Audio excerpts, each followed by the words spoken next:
Apa sih kasih mula-mula itu? Kita selalu bilang kembali ke kasih mula-mula. Pertanyaan saya, apa sih kasih mula-mula itu? Kasih mula-mula adalah ketika kita berjumpa dan mengalami kasih Tuhan.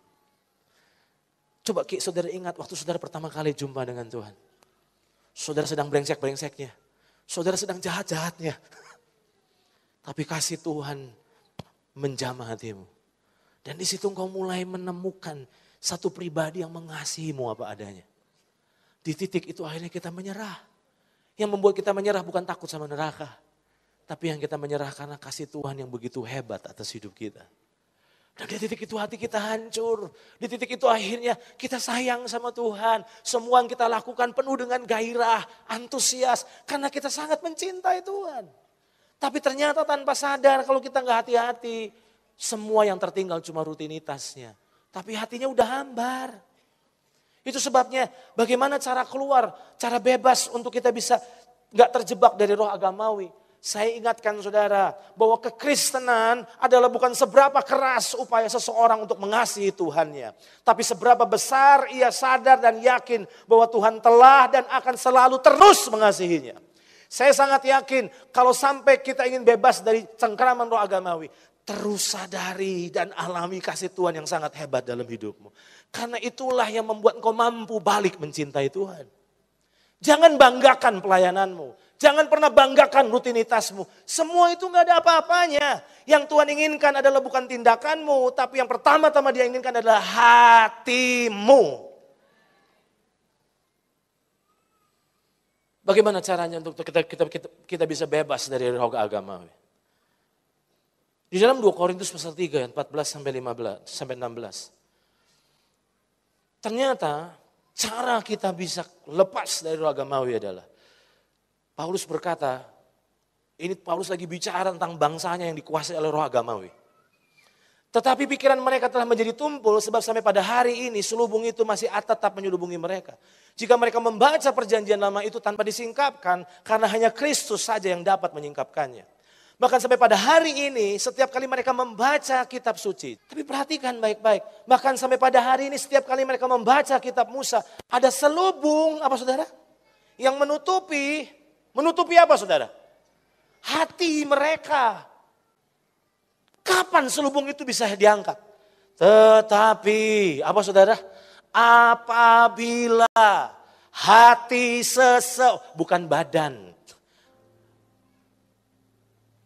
Tubuhmu boleh kembali datang ke gereja. Tapi itu tidak menjamin hatimu kembali sama Tuhan. Jangan pernah tertipu sama roh agamawi. Yang Tuhan lihat bukan tubuhmu. Yang Tuhan lihat adalah sikap hatimu. Coba perhatikan ayat ini. Gimana caranya? Tetapi apabila hati seseorang berbalik pada Tuhan. Maka apa saudara? Selubung itu akan diambil daripadanya. Yuk malam ini kita cek hati kita. Apakah kita masih mengasihi Tuhan? Masihkah kita bergairah buat Tuhan? Atau jangan-jangan semuanya sudah hambar? Suami istri itu masih bisa tinggal satu rumah dan tidur satu ranjang. Tapi tidak menjamin keharmonisannya. Kita bisa saja masih beragama Kristen dan belum pindah agama. Tapi apakah benar-benar hati kita masih melekat dengan Tuhan?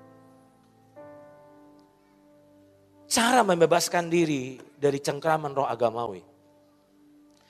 Dibutuhkan pertobatan hati. Bukan sebatas perubahan perilaku. Selama ini kita cuma hanya koreksi perilaku kita. Tapi yang Tuhan ingin adalah gini. Jangan cuma hanya perilakunya. Tapi hatinya harus benar-benar balik sama Tuhan. Saya akan tutup dengan beberapa tips ini. Saya catat di sini. Solusi bebas dari roh agamawi yang pertama. Rutinitas tanpa hati, solusinya adalah lakukan dengan sepenuh hati. Lakukan dengan sepenuh hati. Yang kedua, rutinitas tanpa kuasa berarti solusinya adalah rindukan untuk kita mengalami kuasa. Amin.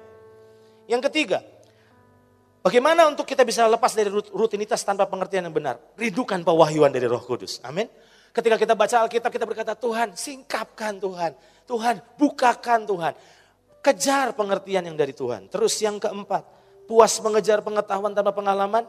Solusinya adalah rindukan untuk mengalami apa yang telah kita tahu dan semakin mendekatkan hati kita dengan Tuhan. Yang terakhir, rutinitas dan pengetahuan yang menghasilkan kesombongan, maka solusinya adalah sadar semuanya karena faktor kasih karunia dan hidup dalam belas kasihan. Waspadai roh agamawi supaya gereja ini makin lama makin kuat, makin lama makin berdampak. Makin lama, makin mengalami Tuhan, sehingga Tuhan semakin dipermuliakan atas hidup kita.